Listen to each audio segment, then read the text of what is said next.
You called it.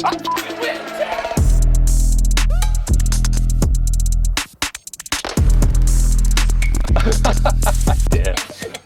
All right, it is Wild Wednesday. Back here at the BDH, we got a special guest today. We're gonna be going live on YouTube here in about 15 minutes. We're gonna get ramped up. A big move in the market last night. We had a massive move. Trump yesterday saying that he was going to relax on the China tariffs. Obviously, the market went straight up with that news. Right now, we are up 600 points overnight going into open. I don't know what you do. Do you go long here at open? Does it go higher? Does it pull back? We're going to find out. It's Wild Wednesdays. A lot of volatility, a lot of action. We're in the Wall Street Journal. Things are popping. It's a busy day. Live from the BDH. Let's get it. Market, you take me higher, baby. That song, I just had to play it this morning. It was just too easy. What's up, Tyler? What's up? What's up? How are y'all? Living the dream, baby. Oh yeah, man. What's up, chat? How are y'all? Who are you? What's your about? Yeah. Age, sex, location. Age is 33. Sex male. Location Boca Raton. So Boca Raton. Yeah, not too far away. All right. I like it. You're a futures trader. Yes. How long have you been trading futures for? Year and a half, not too long. So started still a youngin. Still a youngin. That's a year in futures world is like you just getting into it. Yeah, just getting into it. Tell me how you feel in 8 years, boy. I started off in crypto. Oh, which about 5 years ago. Did well, but got super lucky a lot of the time and made some good money, but lost a lot of money.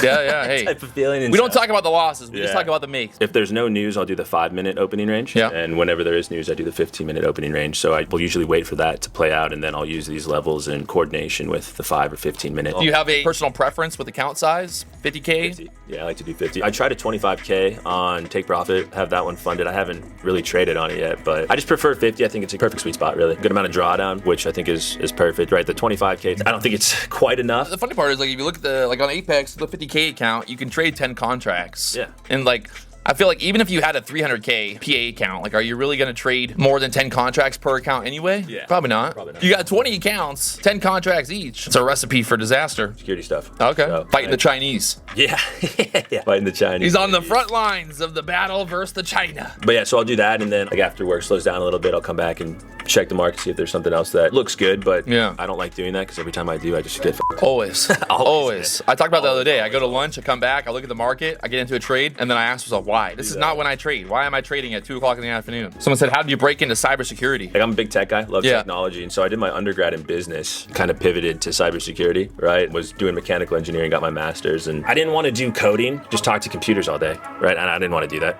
I'd rather be social and in the atmosphere of technology, right? And so with that, there's different levels to cybersecurity, right? You can work with computers and you can work with people. And so I like doing both those things. So you can break into cybersecurity by getting a certification or something like that. Or if you want to do the more personal side of it, you don't have to get a certification per se. You can just kind of do a glorified auditor, I guess, for cybersecurity. Oh, okay, yeah. Try to figure out where people have problems. Yeah, I might need to look at my stuff. Yeah, man. See where the problems are. We got a lot of problems around here. Mostly that guy. Yeah.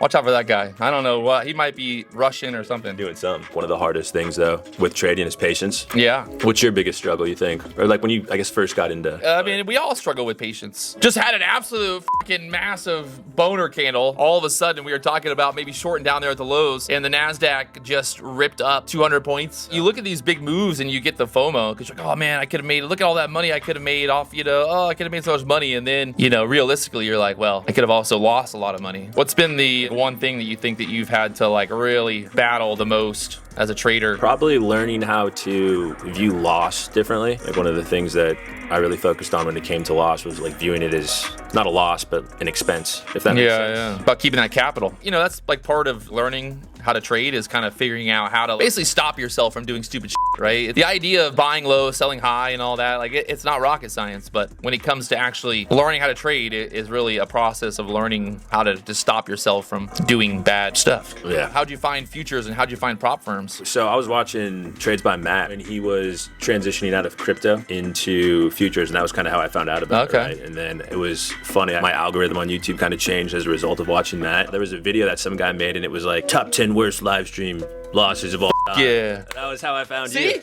I tell people, man, bad publicity, good publicity, it's all the same. Prop firm scene is really cool. The things you can do with it are just really awesome. I'd have to use a lot of capital, obviously, but yeah, I didn't know much about it until. Yeah. The issue too, though, is if you put just money into a real account and started trading, you would have lost capital either way. It wouldn't have mattered. You probably would have lost more. It's over a shorter period of time. Because people are like, man, I'm just gonna put $5,000 of my own money into an account and then trade it. I don't need a prop firm. I'm like, okay, bro, when you trade your own personal capital and you put $10,000 into an account, you're way more emotionally attached to that fucking money, right? Because now it's like you put $10,000 into that account and all you're thinking about is like, man, I can't lose that. We're like with the prop firm, if you blow up an account, you're like, oh, that was 90% off. It was only $15, which can also play against you as well with just kind of maybe the gambling aspect of it. But I do think the nice thing is like you kind of hit that daily loss limit, or you hit your target for the day with the prop firms, you lock it in. It kind of gives you a little bit better path to profitability compared to just trading your own money. You have like no set rules or really any type of idea what you're doing, you know? We had a guy the other day who got a free account.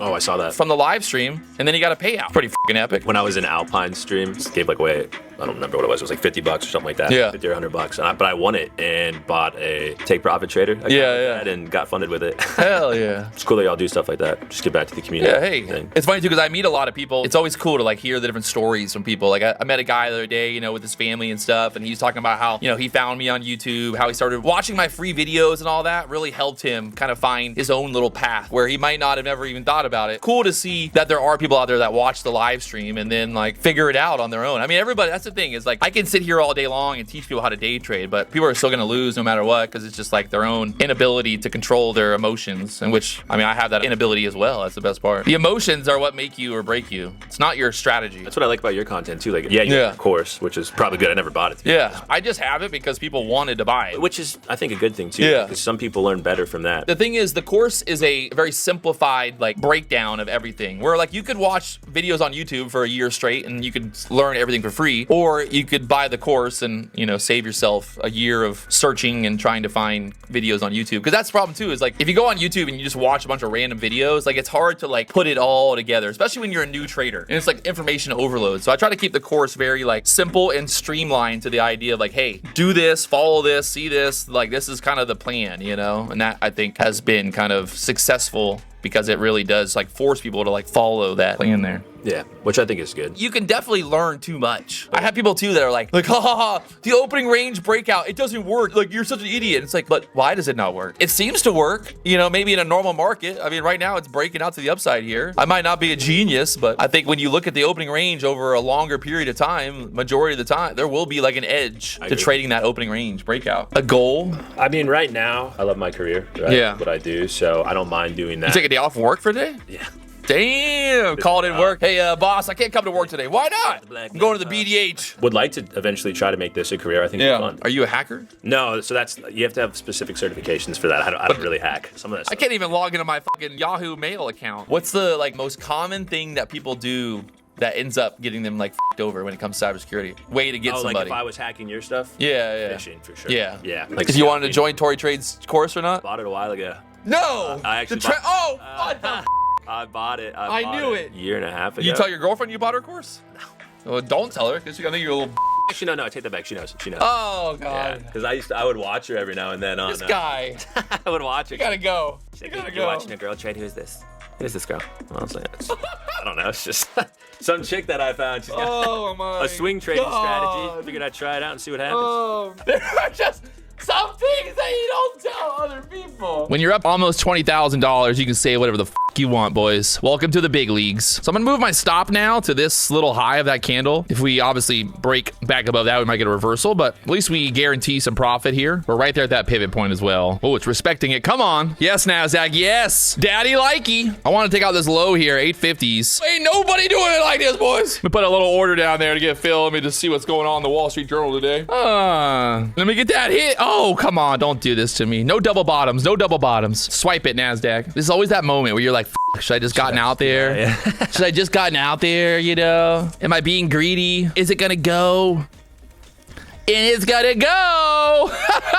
Chipotle is on me! Let me get some W's in the motherfucking chat! I win! You called it. I fucking win, chat! Total P&L. 26,000. Total profit, 64,000. Total loss. And we are up, we are down. What's the longest you've ever held a trade for, you think? I mean, the other day I had a trade on Tradeify. I held for like maybe like 4 hours. I think I got long around like 11 and then just fucking put my stop at the low of day and sent it. I'll see you guys tomorrow morning. Peace to the Middle East. It's been fun. All right, we just got wrapped up here. Insane morning. It wasn't insane in a good way, but it was absolutely insane in the fact that the market was just all over the place. And it's just really hard to trade when you have a 1 minute candle up 200 points Another 1 minute candle down 100 points, and then just no clear direction. What do you think? It was very hard. Yeah, it was very difficult to read the market, but like we were talking about earlier, right, after patience played a role in, I guess, kind of judging where we wanted to go with it. It dropped a lot, and hey, the biggest problem though for most traders in the prop firm space is they've already blown up their account before 11. Yeah, that blow up clarity. I do appreciate you being here today because I think it definitely allowed me to see that opportunity, because I probably would have been done and walked away earlier because I was over it. How's it been trading kind of this volatility in the market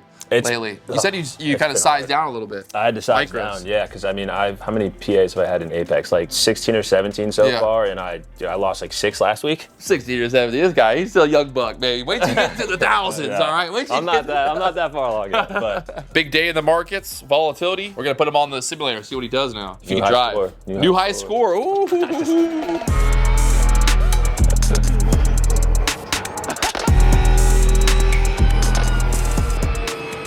Well, just like I thought, he could not break the record. Nowhere close. It takes a lot of work, a lot of effort. People think it's like a little video game. This is harder to drive than a real car. For sure. I get into the 765 and I'm like, wow, it's so much easier to drive. And then I remember like, wait, it's not a simulator. There it is, another day at the BDH. What do you think? Amazing. Bigger in real life? Yeah, way bigger in real life. Buddy, thanks for coming in. I appreciate it, brother. Thanks so much. Just stay away from those Tory trades, of course, and those trend lines don't work, bro. They don't work. Yeah.